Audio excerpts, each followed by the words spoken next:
Look closely at this photograph. A young girl, eyes open, cheeks rosy, dressed in her Sunday best. She looks almost alive, doesn't she? That's because she's not. She's been dead for hours, maybe days, carefully posed by her grieving family for one final portrait. This is a post-mortem photograph, and for Victorians, it was an act of love.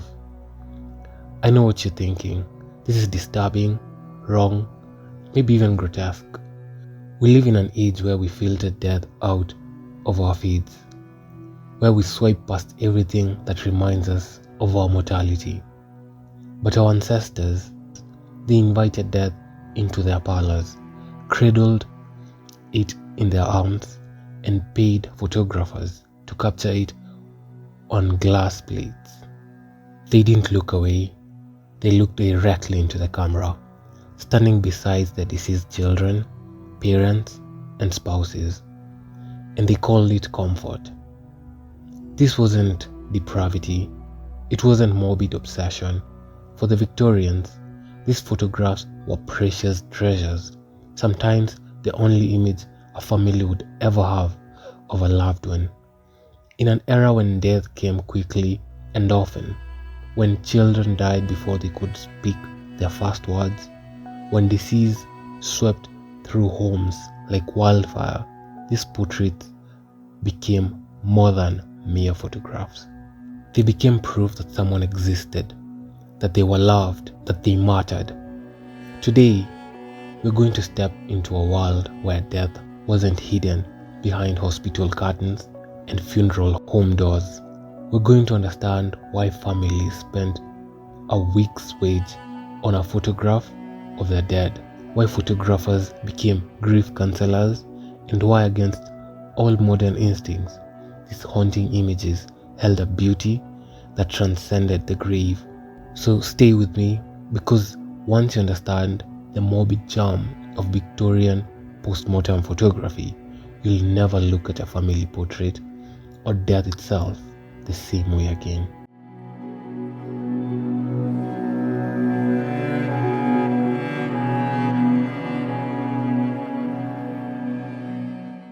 Death was everywhere in Victorian England.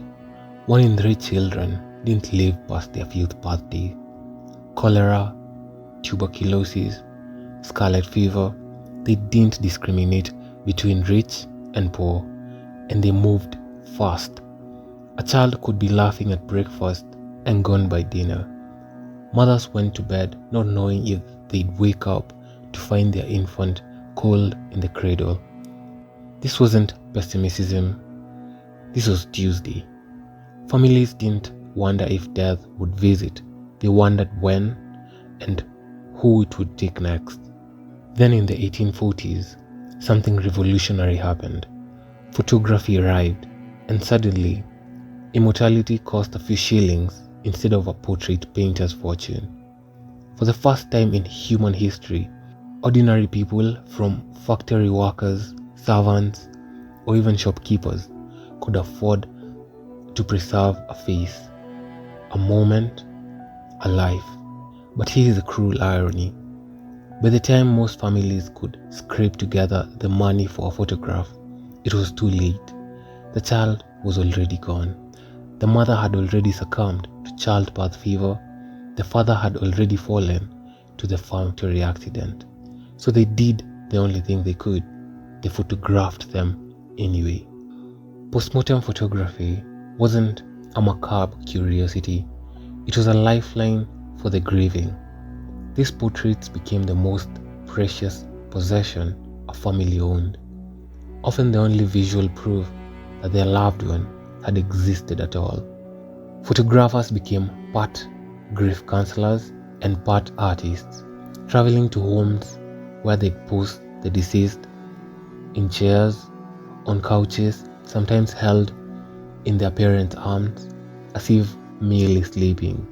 They'd paint open eyes onto closed lids in the final print, add color to pale cheeks, position the body just so, standing with the help of hidden supports, sitting as if engaged in conversation. Look closely at these photographs. and you'll notice the telltale signs.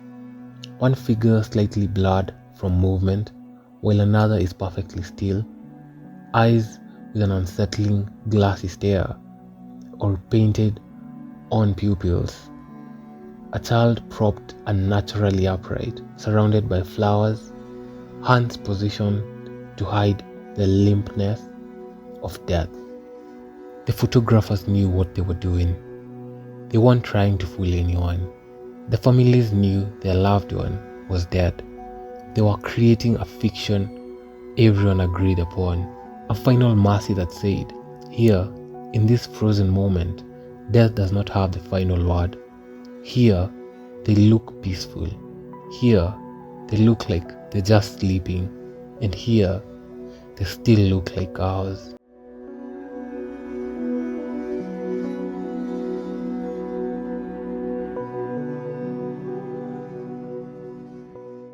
Victorian photographers were magicians of mercy. They arrived at homes thick with grief, carrying their cameras, their props, and their quiet understanding of what families desperately needed. Not reality, but a kinder version of it.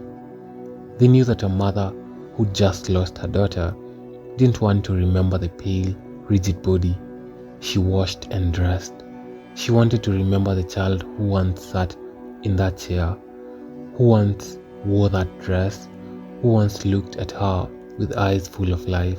So the photographers gave them exactly that, one carefully constructed illusion at a time. The techniques were both practical and profound.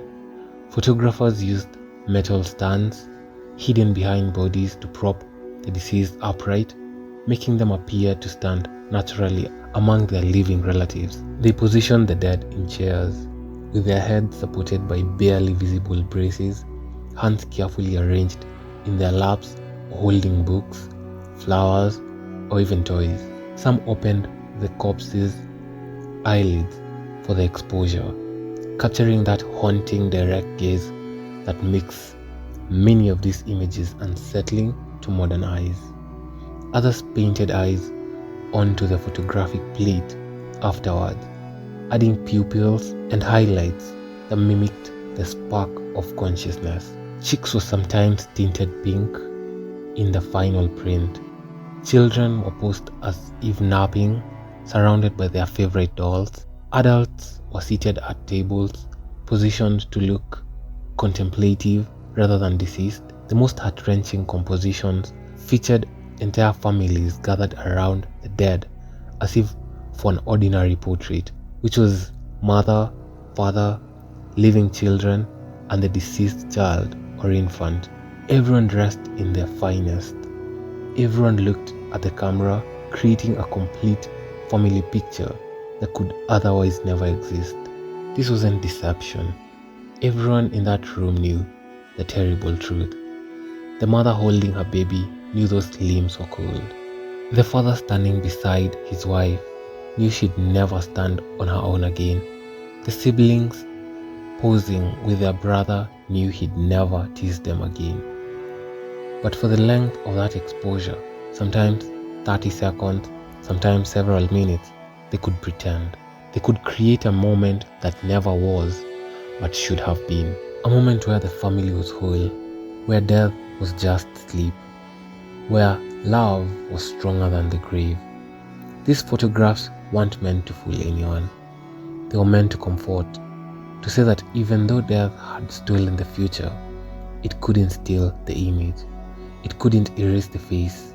It couldn't make it as if this person had never been loved, never been held, and never been part of a family that would carry their memory forward. The most touching examples that reveal this tender intentionality. There's a photograph of twin girls, one clearly alive, while her sister sits perfectly still, a portrait that captures both the tragedy of loss and the blessing of survival. Perhaps the most ingenious are the hidden mother, photographs reversed, images where the living family members blur from breathing and slight movements, while the deceased remains in perfect, heartbreaking focus. The only time in their short lives, they'd ever be the clearest, most stable thing in the frame.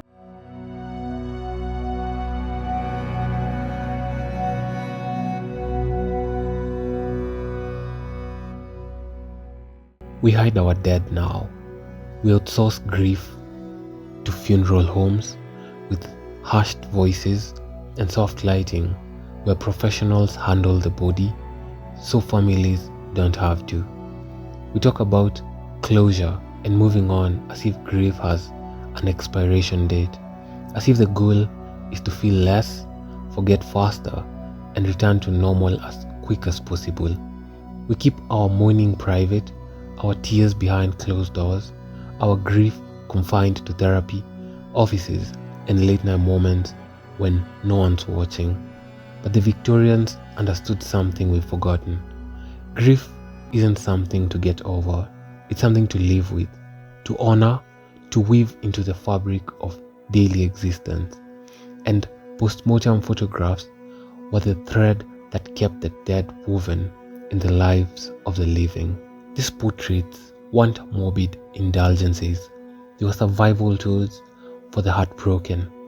In an age before social media archives and phone cameras, before video messages and digital footprints, these photographs were often the only image a family would ever possess.